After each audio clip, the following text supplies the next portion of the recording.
The White House escalates sanctions, designates Venezuela a terrorist regime, and deploys the largest armada in South American history.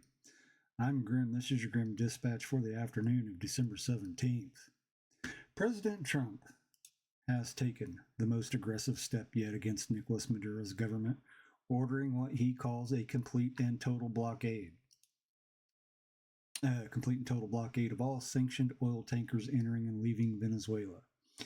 In the same breath, he designated the Venezuelan regime a foreign terrorist organization, citing theft of U.S. assets, drug trafficking, and human rights abuses. On Truth Social, Trump declared Venezuela completely surrounded by the largest armada ever assembled in the history of South America. He promised the blockade would grow larger, warning the shock to Caracas would be like nothing they have ever seen before. This is not just another sanctions story, it's a collision of geopolitics, economics, and law, and a test of American power in the hemisphere. And it's a gamble that maximum pressure will break Maduro's grip. The blockade is already underway. U.S. forces seized one tanker off Venezuela's coast last week, and nearly a dozen warships, including an aircraft carrier, have been moved into the region. The Pentagon insists these deployments are lawful counter-narcotics operations. Critics argue they are acts of war. The designation of Venezuela as a foreign terrorist organization marks a sharp escalation. It places Maduro's government in the same category as Al-Qaeda and ISIS, opening the door to sweeping financial restrictions and criminal penalties for anyone doing business with Caracas. Maduro responded on state television, blasting the move as grotesque and vowing to defend the homeland against multidimensional aggression. He praised Venezuela's resilience, insisting peace and shared happiness would triumph. Venezuela exports between 800,000 and 900,000 barrels of oil per day, and analysts say a full embargo could raise global prices by $2 to $3 per barrel, though the world remains oversupplied by roughly 2 million barrels daily. The real question is how China, Venezuela's largest buyer, will respond. Beijing has benefited from discounted crude and may resist U.S. pressure to cut imports. If Chinese tankers defy the blockade, the confrontation could escalate into a direct U.S.-China standoff. Markets reacted immediately. Brent crude rose nearly 1% to $59.46 a barrel, while U.S. West Texas Intermediate climbed to $55.82. Traders are bracing for further volatility if the blockade expands or if Chinese tankers are interdicted.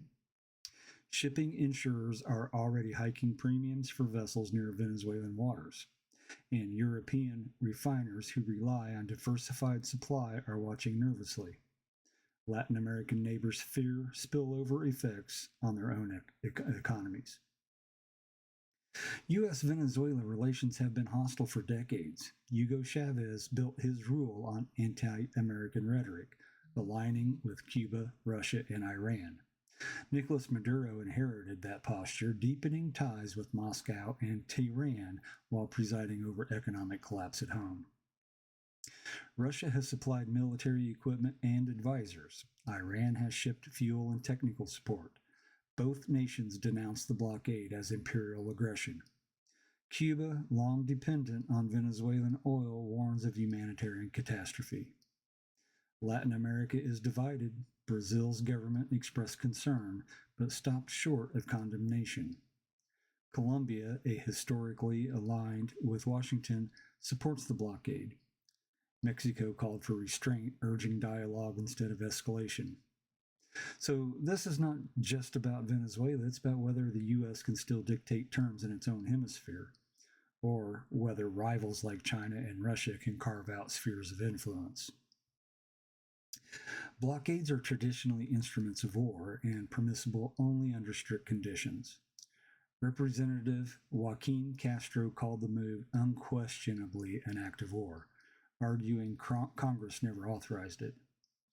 International law is equally fraught. The United Nations Charter prohibits blockades except in cases of self-defense or Security Council authorization. The administration insists the strikes and seizures are lawful, framing them as counter-narcotics operations and national security measures. Legal scholars warn this could set precedent. If the U.S. can unilaterally blockade a sovereign nation without congressional approval, future presidents may wield similar powers against other adversaries. The Cuba embargo lasted decades, strangling Havana's economy but failing to topple the regime. Iraq faced sweeping sanctions in the 1990s, which devastated civilians but left Saddam Hussein in power until war came. Naval blockades have historically been preludes to conflict, not substitutes for diplomacy. Trump's blockade echoes those precedents but with sharper rhetoric. By calling Venezuela a terrorist regime, he frames the confrontation not as a dispute between states, but as a fight against illegitimacy. That framing may justify extraordinary measures, but it also risks escalation. Trump's supporters frame the blockade as decisive leadership. Pull this down. Trump's supporters frame the blockade as decisive leadership, protecting U.S. assets and punishing a hostile regime. Critics warn it is reckless, risking war without congressional approval. The move comes as Trump positions himself for the 2026 midterms, promising toughness abroad and security at home. Venezuela becomes a symbol, a failed socialist state, a narco regime, and now a target of American power. Democrats argue the blockade distracts from domestic issues, and independents worry about oil prices and global stability. The political calculus is clear. Trump is betting that confrontation strengthens his image as a defender of national security. Now, Venezuela is already in crisis. Millions have fled the country in recent years, creating one of the largest refugee flows in the world. The blockade threatens to worsen shortages of food, medicine, and fuel. Humanitarian groups warn of catastrophe. Aid shipments may be blocked or delayed. Ordinary Venezuelans already struggling under inflation and scarcity could face even harsher conditions. Maduro blames Washington for the suffering. The U.S. insists Maduro's corruption and mismanagement are the real culprits. Well, the truth is that civilians will bear the brunt of the confrontation. And oil traders are recalibrating. If Venezuelan oil crude is removed from the market, other suppliers may benefit. U.S. shale producers could see higher demand. Middle Eastern exporters may gain leverage. Shipping companies face risk. Insurers are raising premiums. Tankers may reroute, adding cost and delays. Refiners in Europe and Asia must adjust supply chains.